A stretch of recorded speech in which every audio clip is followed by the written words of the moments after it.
Mi maleta roja estaba reventada contra el granito de la acera y mi ropa interior decoraba el suelo bajo el sol asfixiante de agosto en Sevilla. Soy aparejadora, una mujer de planos, cálculos exactos y presupuestos cerrados que durante 3 años intentó encajar en una estructura que no era la mía. Soporté el silencio gélido de mi suegra, Carmen, y la tibieza de mi marido, Javi, solo por mantener una paz que terminó costándome la dignidad. Esa tarde llegué de la obra agotada, con el polvo en los zapatos y la mente en los proyectos de mañana, pero mi llave no giró en la cerradura. Carmen me observaba desde el balcón con esa superioridad moral de quien se cree dueña de las vidas ajenas. Había leído un desahogo privado en mi iPad, un mensaje donde yo llamaba a su casa convento con olor a cera. No hubo gritos ni explicaciones, solo su sentencia desde las alturas diciéndome que buscara mi libertad en el WhatsApp.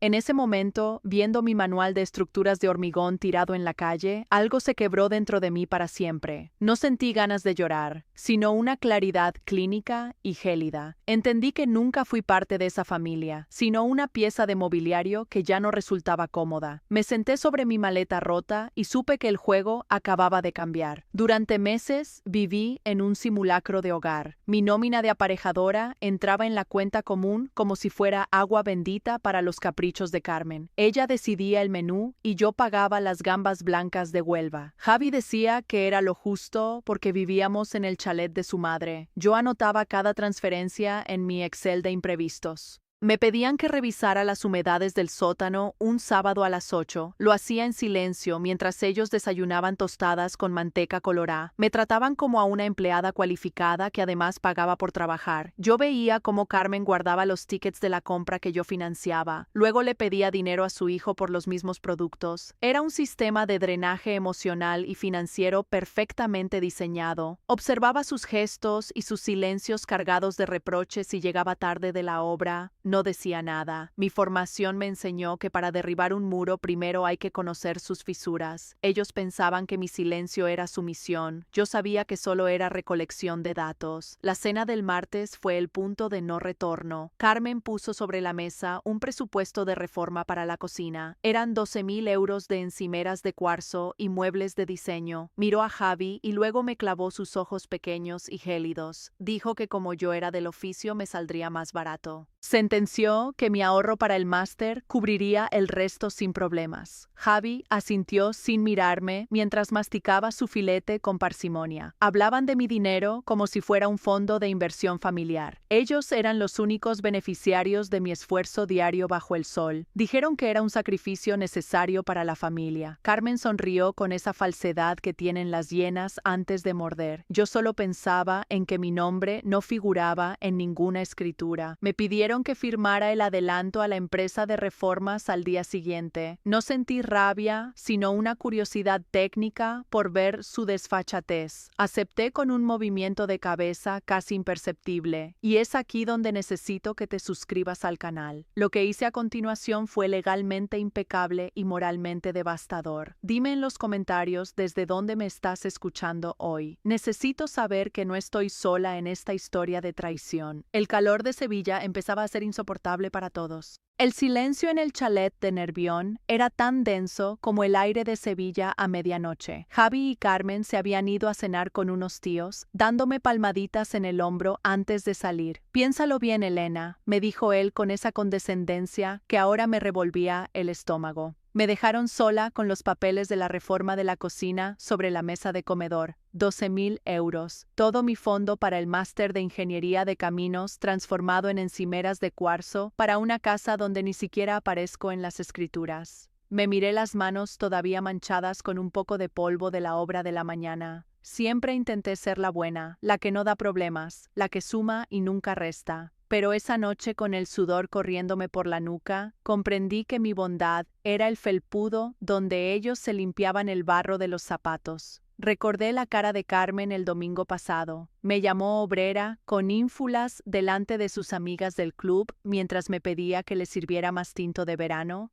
Javi se limitó a mirar su móvil fingiendo que no había oído nada. Ese silencio suyo me dolió más que el desprecio de su madre. Fue una humillación concreta y fría. Me di cuenta de que para ellos yo no era una mujer con ambiciones, sino una herramienta de financiación. Cogí la pluma estilográfica que me regaló mi padre al graduarme. Sentí su peso metálico. Miré el presupuesto de la cocina y el documento de transferencia bancaria que esperaban que firmara. Ellos creían que yo era previsible, que mi estructura era rígida pero dócil. Se equivocaban de plano. No firmé el adelanto para la empresa de reformas. En su lugar, abrí mi portátil sobre el mantel de hilo. El ventilador zumbaba con fuerza. Entré en la banca online con una frialdad que me asustó a mí misma. Mis dedos volaban sobre el teclado. Ordené la transferencia inmediata de mis ahorros personales a una cuenta nueva, una cuenta a mi nombre y fuera de su alcance. Revoqué la autorización de Javi en la cuenta común en ese mismo instante. Luego abrí el archivo PDF que me había enviado mi primo Sergio esa tarde. Era el contrato de alquiler de aquel piso pequeño en Triana con vistas laterales al río. Un espacio solo para mí, sin olor a cera ni a alcanfor, sin reproches velados. Firmé digitalmente con un trazo firme. El clic del ratón sonó como un disparo en la casa vacía. Envié el correo al propietario. Bloqueé las tarjetas compartidas para evitar cualquier movimiento extraño. Cada acción era un ladrillo que quitaba de su cimiento para ponerlo en el mío. Me sentía ligera, como si hubiera soltado una carga de toneladas de hormigón armado. La Elena que pedía permiso había muerto esa noche bajo la luz de la lámpara del salón. La Elena que calculaba resistencia y puntos de ruptura acababa de tomar el mando de la situación. Me levanté y caminé hacia la ventana para mirar la calle desierta. Sabía que cuando volvieran notarían el cambio en el aire antes incluso de hablarme. No habría gritos de mi parte, solo hechos consumados y planos revisados. Había cruzado la línea de no retorno. Había decidido que mi dignidad valía mucho más que una cocina de diseño en una casa ajena. El juego se había acabado y ellos todavía no se habían enterado. Mi vida empezaba a reconstruirse sobre unos cimientos nuevos y esta vez yo era la única propietaria. El silencio de la casa ya no me pesaba. Ahora era mi aliado. Mi plan estaba en marcha. Mañana el sol de agosto saldría sobre una mujer distinta. Una mujer que ya no aceptaba presupuestos impuestos por la arrogancia ajena. Guardé mis cosas esenciales en la mochila de la obra. Dejé los papeles sin firmar exactamente dónde estaban. Apagué la luz, salí al porche y respiré el calor asfixiante de la calle. Por primera vez en 3 años me sentí dueña de mi propio destino. El cronómetro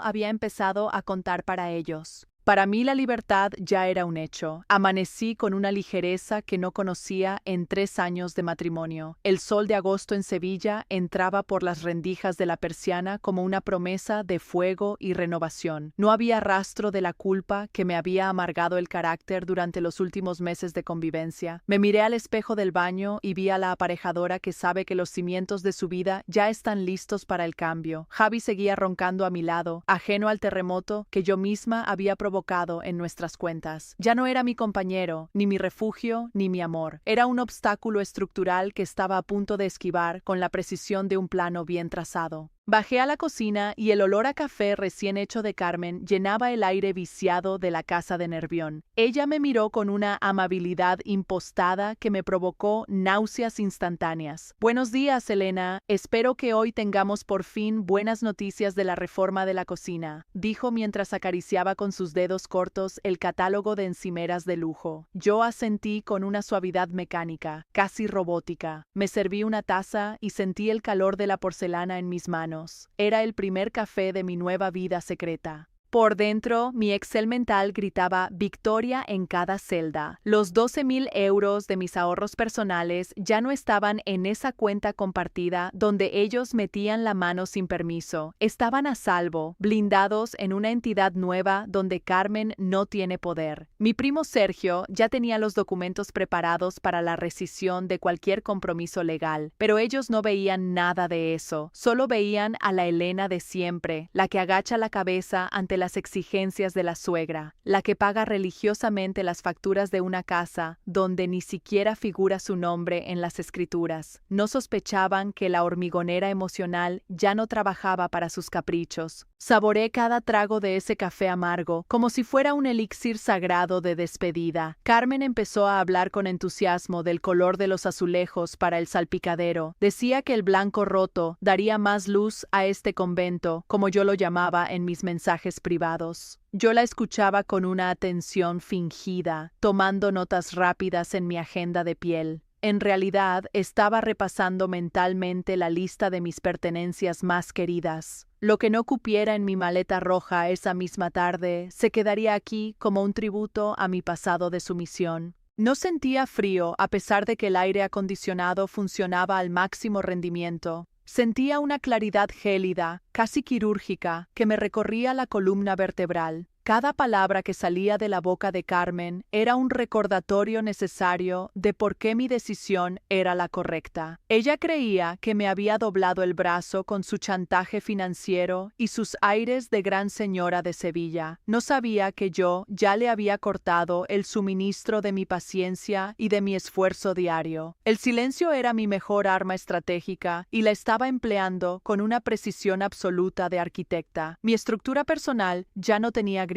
Estaba lista para el derrumbe controlado de su mundo de apariencias. La jornada en la obra se me hizo eterna bajo el sol asfixiante de agosto que derretía el asfalto. El polvo de los ladrillos y el cemento se me pegaba a la piel sudada, formando una costra de realidad. Pero no me importaba el calor, ni el ruido de las máquinas, ni el agotamiento físico. Cada hora que pasaba en el Tajo era una hora menos de farsa en aquel chalet de Nervión. Recibí 3 llamadas perdidas de Javi y varios mensajes preguntando por la transferencia del adelanto. Le dije que estaba en ello, que el sistema del banco iba desesperadamente lento hoy por ser fin de mes. Mentir se me daba sorprendentemente bien cuando mi dignidad y mi futuro estaban en juego. Mi cerebro de ingeniera estaba calculando los tiempos exactos de la demolición de nuestra relación. Al volver al chalet por la tarde, la escena que encontré en el salón parecía sacada de una revista de decoración barata y pretenciosa. Carmen y Javi habían abierto una botella de vino blanco muy frío para celebrar lo que ellos creían que era el inicio de las obras. Javi me pasó una copa con una sonrisa que antes me habría parecido dulce y ahora me resultaba patética. «Por fin vamos a tener la vida que nos merecemos, Elena», dijo mientras me rodeaba los hombros con un brazo pesado. Me miró a los ojos buscando una complicidad que yo ya no tenía para él ni para su madre.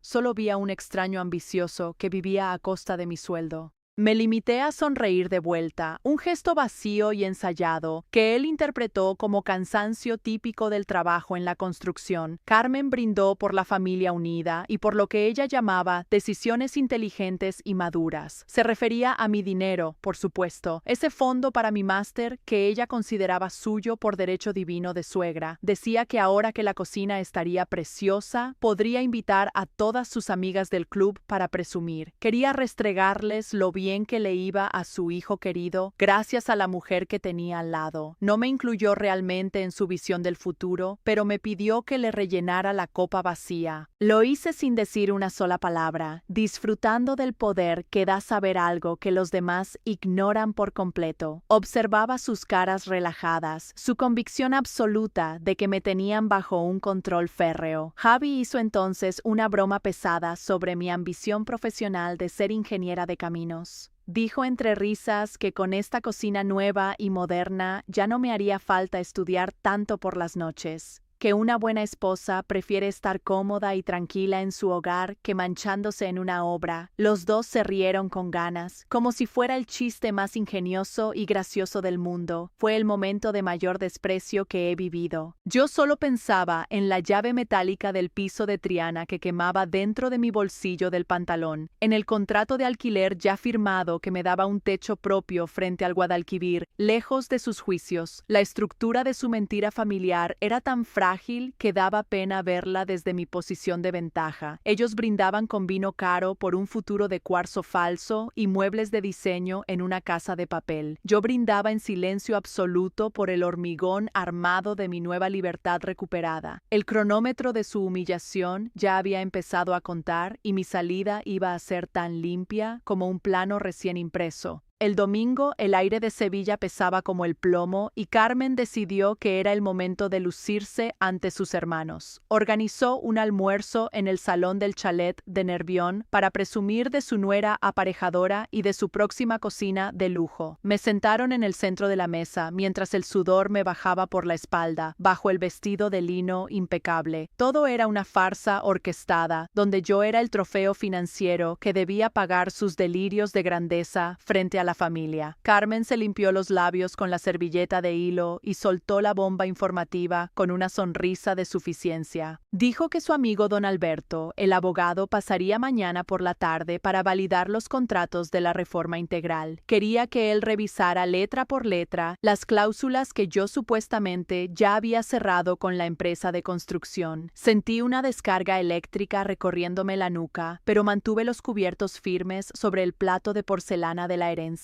Javi me pidió con un gesto impaciente que sacara la carpeta con los presupuestos y el justificante del adelanto bancario. Les dije con una voz metálica y sin alma que todos los documentos originales estaban en la oficina para el visado. Inventé una normativa municipal inexistente sobre la gestión de residuos de demolición para justificar cualquier retraso en los trámites legales. Carmen me observó con esa sospecha instintiva que tienen las mujeres que han vivido siempre del engaño y de las apariencias. Mantuve el contacto visual con ella hasta que bajó la mirada para servirse más vino blanco que estaba casi congelado. Había ganado 24 horas de margen estratégico, pero el asfalto bajo mis pies empezaba a agrietarse de manera peligrosa. El pánico era una corriente fría en mi estómago, pero mi cerebro de ingeniera ya estaba trazando el siguiente muro de contención. Esa misma noche, el silencio en el chalet era tan artificial como la falsa amabilidad que Javi me dedicó antes de dormir. Me senté en el rincón del escritorio con el portátil encendido y el brillo de la pantalla ajustado al mínimo absoluto. Estaba respondiendo el correo definitivo del propietario de Triana para coordinar la entrega de llaves del próximo viernes por la mañana. El contrato de arrendamiento estaba abierto en una pestaña lateral mostrándome el plano exacto de mi salida de aquel convento rancio. El clic del ratón me parecía un estruendo en la quietud de la casa mientras vigilaba la puerta de la habitación. De repente la puerta se abrió sin que Javi se molestara en llamar, rompiendo mi burbuja de seguridad con un golpe seco. Cerré la tapa del ordenador con una violencia que hizo vibrar la madera del escritorio y me puse de pie al instante. Él se acercó con esa curiosidad invasiva que antes llamaba amor y que ahora yo sabía que solo era control financiero disfrazado. Me preguntó qué hacía a esas horas con tanta prisa y por qué tenía esa cara de haber sido sorprendida en un delito. Usé mi frialdad profesional como un escudo de hormigón armado para frenar su avance físico hacia mi espacio más íntimo. Le dije que un pilar de carga en la obra de la mañana presentaba grietas críticas y que estaba recalculando las tensiones. Mi tono fue tan cortante y técnico que él dio un paso atrás, intimidado por la autoridad que yo proyectaba en ese momento.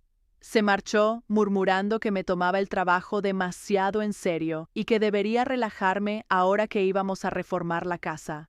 Me quedé a oscuras respirando el aire viciado mientras el placer de la victoria secreta me recorría cada músculo del cuerpo. Ver su arrogancia intacta antes del derrumbe total de su mundo era la mejor recompensa para mi paciencia y mi silencio. Sabía que cada minuto de esta doble vida me acercaba más a la libertad frente al Guadalquivir y lejos de sus juicios. Mañana, don Alberto no encontraría más que una silla vacía y una cuenta bancaria totalmente blindada contra la codicia de su madre. El campo minado en el que vivía ya no me provocaba miedo porque yo misma era quien había colocado los detonadores. Mi estructura personal ya no tenía fisuras y estaba lista para la demolición controlada de un matrimonio que nunca tuvo buenas buenos cimientos. Disfruté de la oscuridad de la habitación, sabiendo que era la última vez que dormía bajo el techo de mis enemigos. El lunes por la tarde, el calor de Sevilla era una losa de hormigón sobre el tejado del chalet. Javi estaba sentado frente al ordenador del salón con el ceño fruncido y un sudor pegajoso en las sienes. Me miró con una mezcla de confusión y rabia contenida que me hizo apretar los puños bajo la mesa. Elena, no puedo entrar en la cuenta común de ahorros, me dijo con la voz ronca. Dice que las credenciales han sido modificadas por seguridad y que no tengo acceso permitido. Sentí un escalofrío recorriéndome la espalda, pero mi rostro permaneció como una máscara de yeso impecable. Le dije que seguramente era una actualización rutinaria del sistema de seguridad del banco por el cierre de mes. Mentí con una naturalidad que me asustó incluso a mí misma en ese instante de alta tensión. Él volvió a intentarlo golpeando las teclas con una violencia innecesaria y totalmente absurda. Carmen apareció en el pasillo con esa mirada de hiena que detecta la carroña a kilómetros de distancia. ¿Qué pasa con el dinero para el adelanto de la reforma? Javi, preguntó ella con un tono gélido. Yo seguía anotando datos falsos en mi agenda de piel para ganar unos segundos vitales de margen. El aire acondicionado apenas podía con la tensión que flotaba en aquel salón rancio de Nervión. Javi me lanzó una pregunta directa que me heló la sangre por un momento, fugaz y oscuro. ¿Has hecho algún movimiento extraño con los fondos del máster, Elena? Me espetó sin mirarme a los ojos. Sostuve su mirada sin pestañear ni un solo segundo, mientras el corazón me golpeaba el pecho. Le respondí que el dinero estaba donde siempre, pero que el banco estaba bloqueando ciertas operaciones dudosas. Sabía que mi mentira tenía las patas muy cortas y el tiempo estratégico se agotaba para todos. El pánico empezaba a asomar por las grietas de su supuesta superioridad moral de marido perfecto. Me alejé hacia la cocina para servirme un vaso de agua con las manos temblando ligeramente. La tormenta estaba a punto de descargar sobre sus cabezas y yo ya tenía mi paraguas listo. El martes por la mañana, el ambiente en el chalet era una guerra declarada sin cuartel ni tregua. Carmen no me quitaba el ojo de encima mientras yo fingía desayunar unas tostadas secas y amargas. Javi hablaba por teléfono en el porche con gestos exagerados y una cara de desesperación absoluta. Entró en el salón y tiró el móvil sobre el sofá de cuero con un estruendo seco. El banco dice que has revocado mi autorización de firma de forma permanente, gritó Javi desquiciado. Carmen se levantó de la silla como si tuviera un resorte de odio en las piernas cortas. Me llamó traidora y muerta de hambre con una voz que vibraba de pura furia contenida. Los reproches volaban por el aire como metralla en un campo de batalla recién bombardeado por aviones. Me acusaron de robarles un dinero que nunca les perteneció, ni un solo céntimo de euro.